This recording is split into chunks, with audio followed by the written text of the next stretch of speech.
What's up, guys? I'm LegoLord, and this is my workshop. Hello, guys. So for today's video, we're going to be doing a little mix between a brick tip and a tutorial.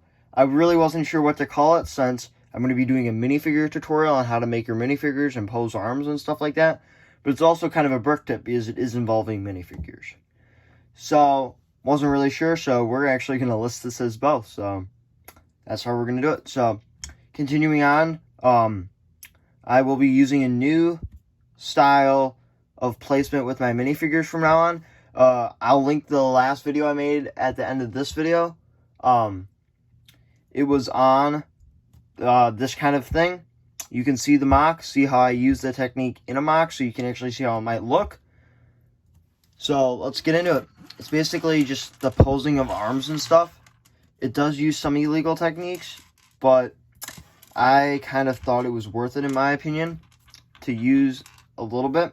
So, not sure. Might like it, might not. I even haven't really decided myself yet. It uses a little bit of sticky tack, so there's that. I'm not cutting anything. I'm using all 100% Lego materials, except for the small amount of sticky tack to secure the arms. So, obviously, you're going to need your sticky tack, and then, obviously, your minifigures. That's pretty much it, except you are going to need some rubber bands. I'll show you how to do the head placement, because as you can see, I don't have a head here. I'll show you that in a minute. So, let's get into it. I'm going to start assembling my first minifigure. We're going to do a clone trooper from the 501st Battle Pack. So, 501st Clone Trooper, you guys have obviously seen that's been very popular recently if you're in the LEGO community of any involvement whatsoever, really. So, first off, this is really just the standard guy. Didn't do anything special to him except for the fact that he does have these custom arms, Firestar toys. They're about $3 a pair, so they're very expensive, like $1.50 each, but they look so good because Lego obviously can't decide if they want to use white or blue on the arms. I personally think it's a blend of both. As you can see, makes it look so much better, especially when they have the really nice printing on the torso and legs and helmet. It kind of is a letdown for there not to be arm printing, but I can understand why not. Be nice, but that's why it's nice that we have a good LEGO community that can produce these kind of things. Obviously at a price, but it's cool. So, starting off here, we've put our minifigure together. I'm actually going to take the arms off because I'll show you how to place those.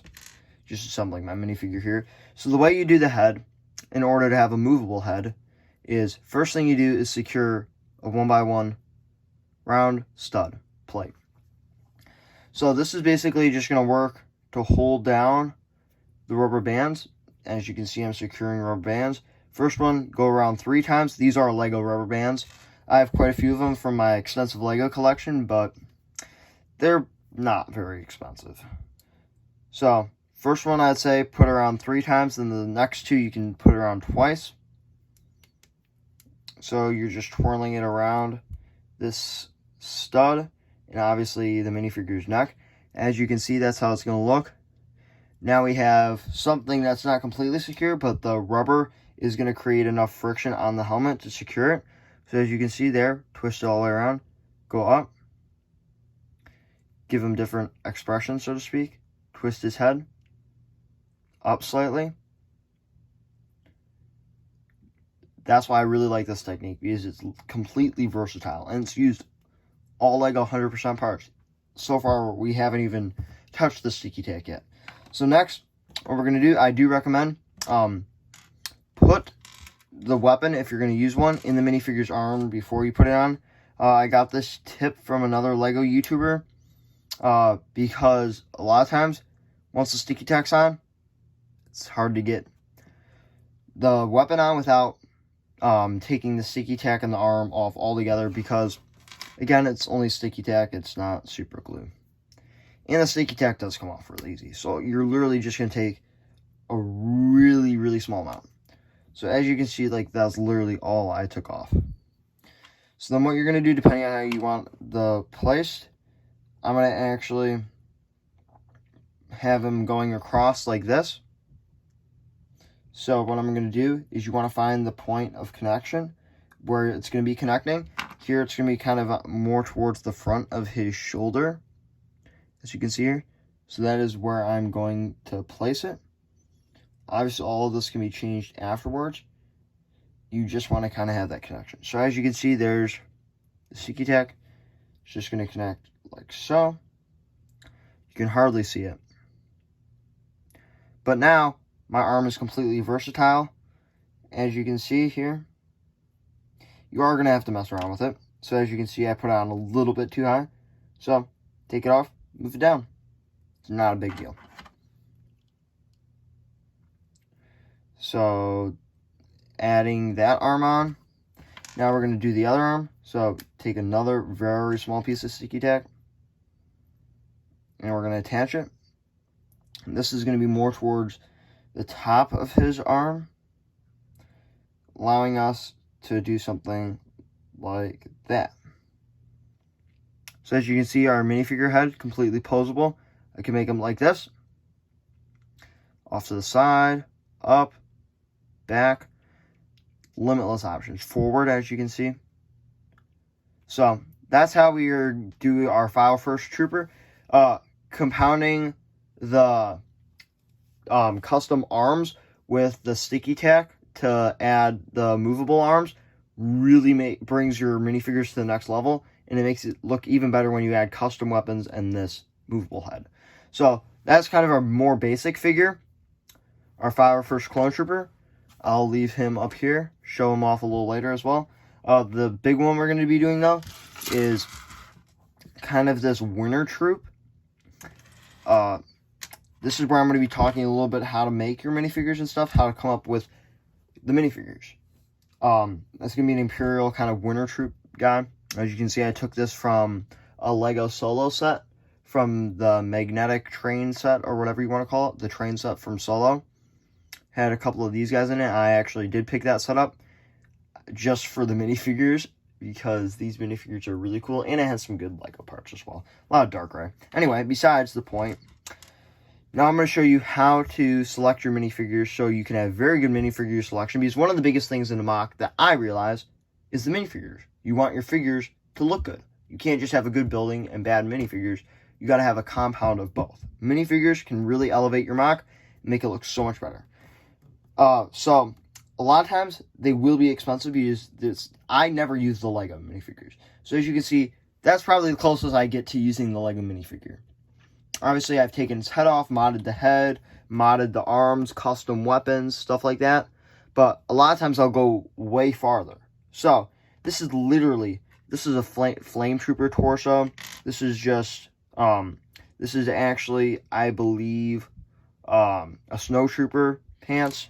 Just normal stormtrooper waist piece. So as you can see, I've completely, it's called fig barfed this figure, because it's like, excuse me for the kind of gruesome depiction, but it's like barf. You're just taking all your minifigure parts and barfing them up and seeing what comes out.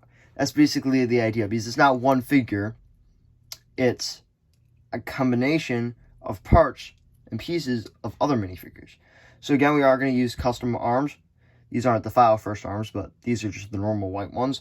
I actually do use the same ones for my clone troopers as Imperial units, because the arm pieces are almost identical, and as you can see, they still look really good.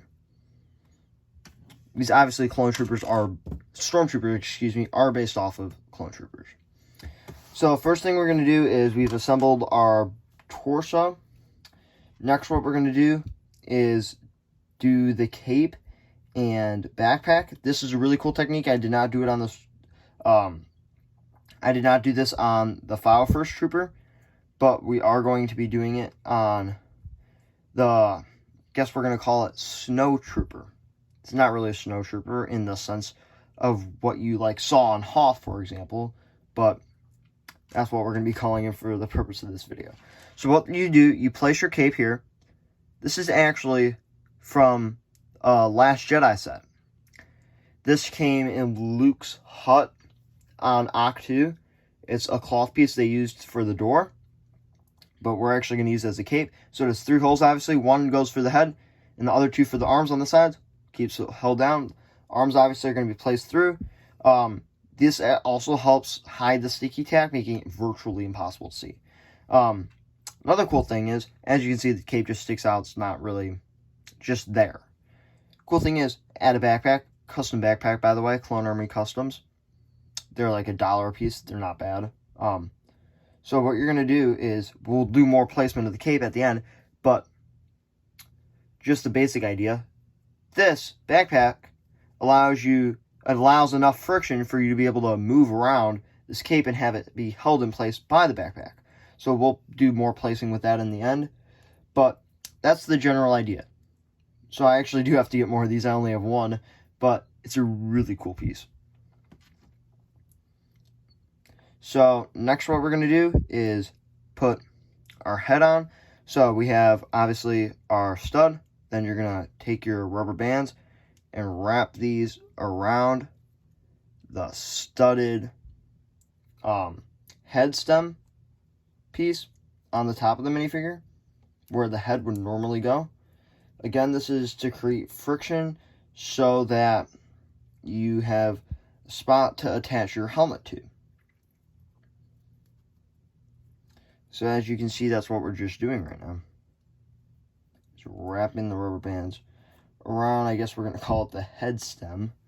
That's really all it is. Allowing us to have our completely movable and custom look for the Stormtrooper's head.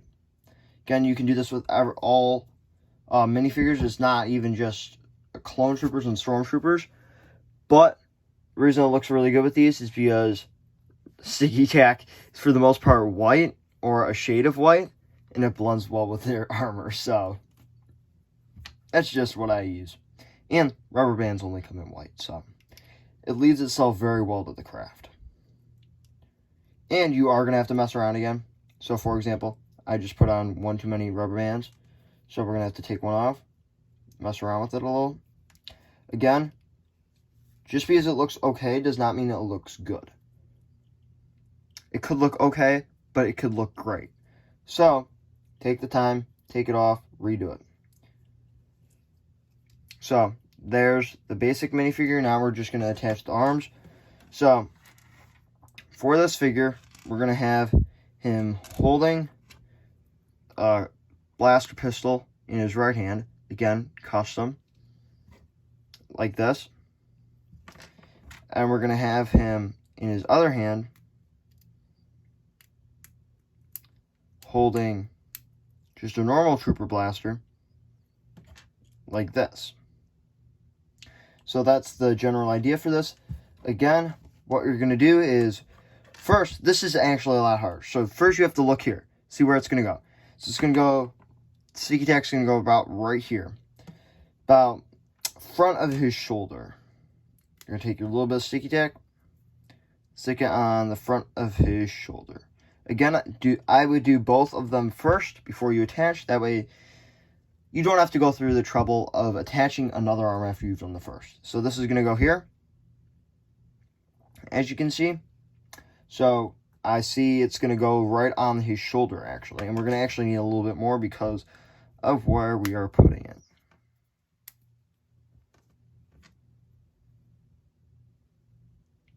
Again, there we go. Like that. This is just going to fit right into the armhole. So the first one we're going to do here, you can see you have the hole right there. Just fits right in. Like so.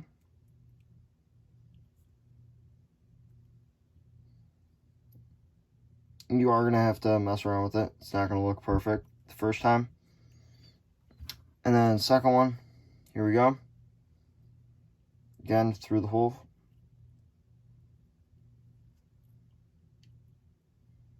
Sticks right on.